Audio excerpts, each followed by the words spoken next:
day after the Constitutional Bench of the Supreme Court issued a sensational verdict paving way to the ouster of a sitting Deputy Prime Minister and Home Minister, various speculations have been made regarding the man in question, Ravi Lamichhane, his party's position in the government as well as the by-election. The verdict yesterday is bound to have several repercussions, while it also signaled that no individual, irrespective of power and influence, is above the rule of law. Good evening, I'm Amar Singh Pradhan and these are the headlines of the hour. Even as the Supreme Court verdict on Ravi raises concerns regarding rights of the NRNs, the association says it does not infringe on the constitutional rights of the non-resident Nepalese. Supreme Court ruling on Ravi's citizenship case paves way for the police to investigate his passport controversy, Election Commission to hold by-election in Chitwan in 2 months' time.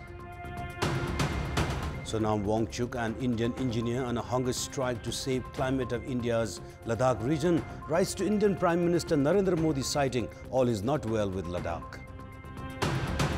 An action sought against CAN officials who tarnished the image of Nepali cricket during the recent hosting of Nepal T20 League.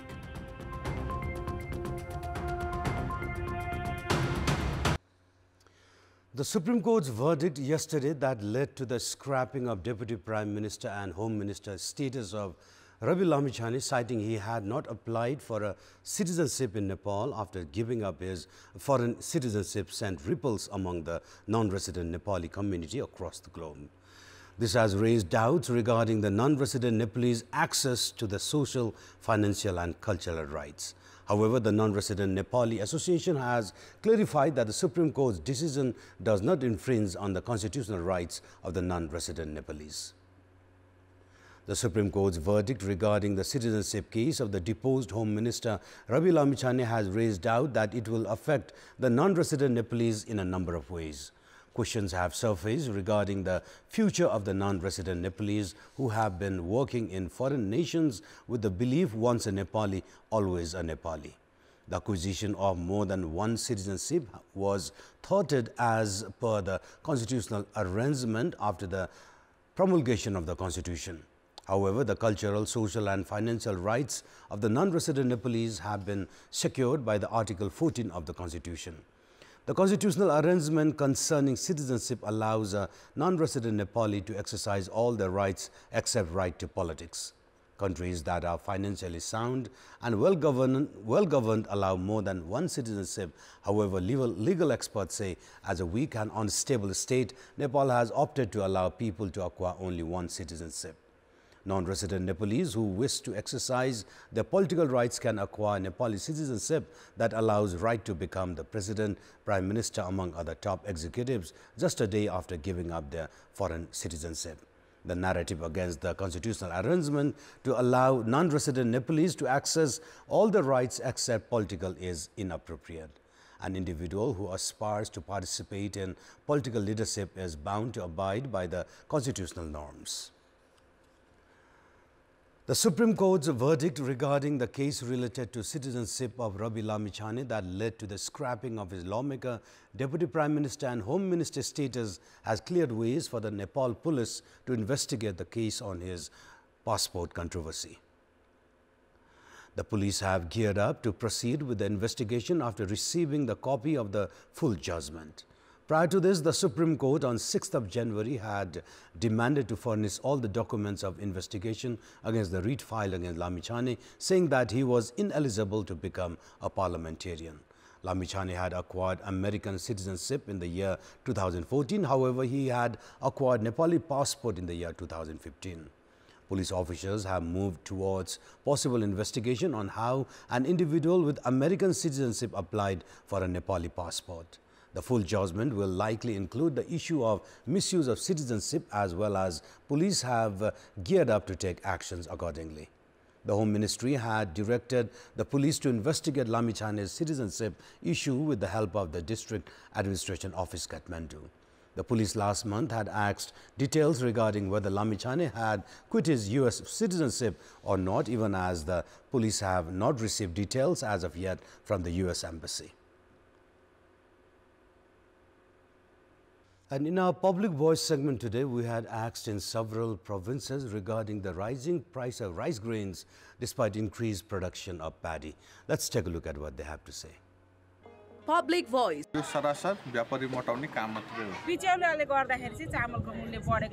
राज्यले विचार गर्नुपर्छ राज्यले यो व्यवस्था मिलाउनुपर्छ सबैभन्दा बढी किसानलाई मार पर्ने देखिन्छ बजार अनुगमनलाई अलिकति बढी प्राथमिकता दिनु पर्यो बिचौलियाको ठूलो भूमिका हुन्छ जस्तो लाग्छ बिचौलिया बिबिकले गर्दाखेरि नै चामलको भाव बढ्न गयो सप्लाई चेनको रुललाई चाहिँ फलो गर्यो भने देखि समस्याको समाधान हुन्छ सरकारले चासै नदिएर चामलको भाव बढेको यसमा बिचौलियाकै बढी खेल हुन्छ हाम्रो उत्पादित भएको धानहरु चाहिँ बाहिर जान्छ नेपालको उत्पादनले मात्रै नपुग्ने भएको हुनाले चामल र धानको चाहिँ मूल्यहरू एकदम बढिरहेको अवस्था छ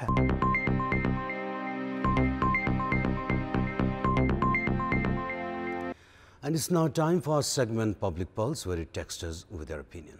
Public Pulse. And before we give you today's question, let's take a look at a response to yesterday's question. And yesterday we had asked you, why has the government always remained indifferent regarding the management of land use quarters?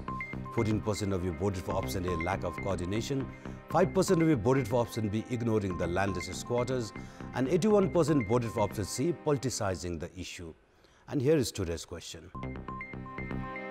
And the question is, what's your take on repeated instances where the government server has reported a snag? Your options are option A, commission game, option B, government irresponsibility, and option C, technical glitch.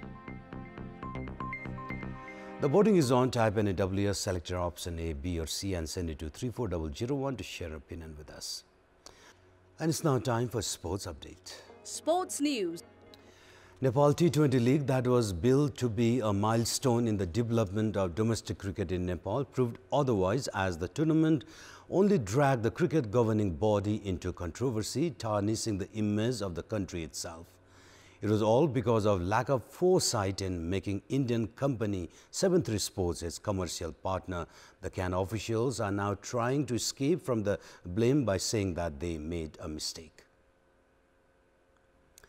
CAN President Chatur Bahadur Chand admitted the mistake in choosing the Indian company 7-3 Sports as the strategic and commercial partner. There were a number of companies that were interested in the investment in Nepali cricket. However, President Chand entrusted the rights to the Indian company without even calling for a tender 2 years ago. Following widespread criticism, CAN decided to scrap the agreement but could not implement the decision. 7-3 Sports had struck an agreement to provide 420 million rupees for a period of 10 years. The contract was rewritten to 330 million rupees for 8 years. There was worse to follow as the tournament was tainted with fixing allegations while 2 Nepali players have been arrested. The National Sports Council has also recommended action against CAN officials and therefore forthcoming action against officials responsible for bringing disrepute to the sports and country is much awaited.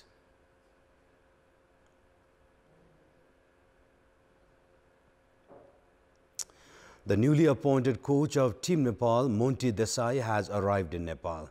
Monty will take over the coaching reins from tomorrow. Monty's contract, however, has not been officially approved by the National Sports Council. The coach selection committee has already recommended the name of Monty to the NSC.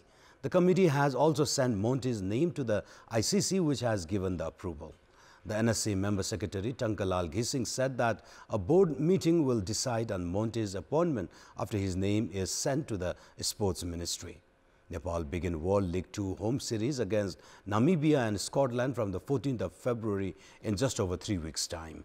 CAN also called a close camp of 28 probables from yesterday. And up next is weather update.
And those were our latest headlines. Up next is News in Nepali. Good night.